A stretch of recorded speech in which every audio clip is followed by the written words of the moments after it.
nakakabahala ang mga pahayag na narinig natin itong mga nakarang araw. Nandyan ang walang pakundangang pagmumura at ang pagbabanta ng planong ipapatay ang ilan sa atin. Kung ganun na lang kadali ang pagplano sa pagpatay ng isang presidente, paano pa kaya ang mga pangkaraniwan na mamamayan? Yung ganyang kriminal na pagtatangka ay hindi dapat pinapalampas. Yan ay aking papalagan. As a democratic country, we need to uphold the rule of law.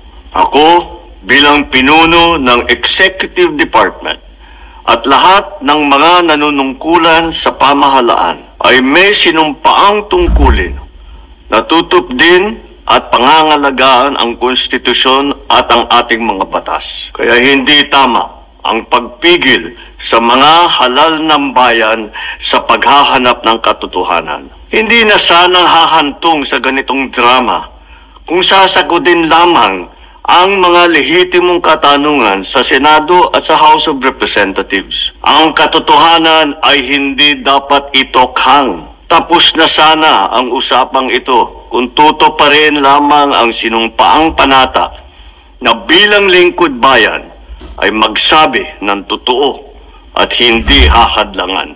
Imbis na diretsahang sagot, nililihis pa sa kwentong chicheria. Hangad ko na matuldukan na itong mga pangyayaring ito sa parang matiwasay at magdadala sa atin sa katotohanan. 12 taon din ako nanungkulan sa magkaparehong kamara ng Kongreso.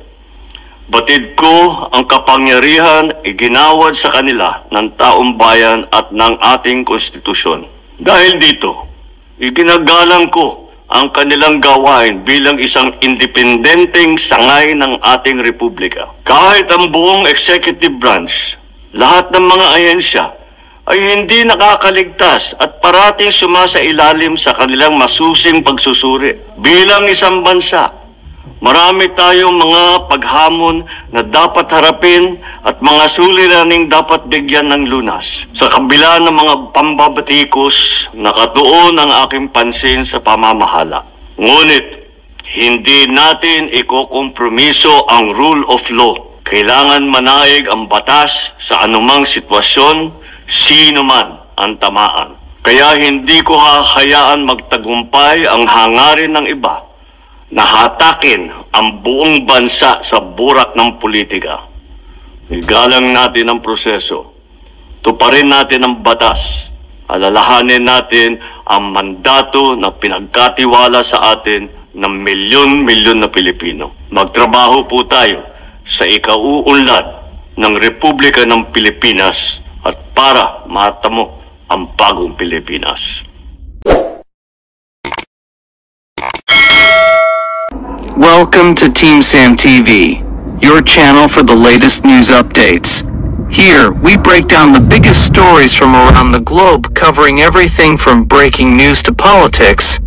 Whether you want to stay informed or just catch up on what's happening, we've got you covered.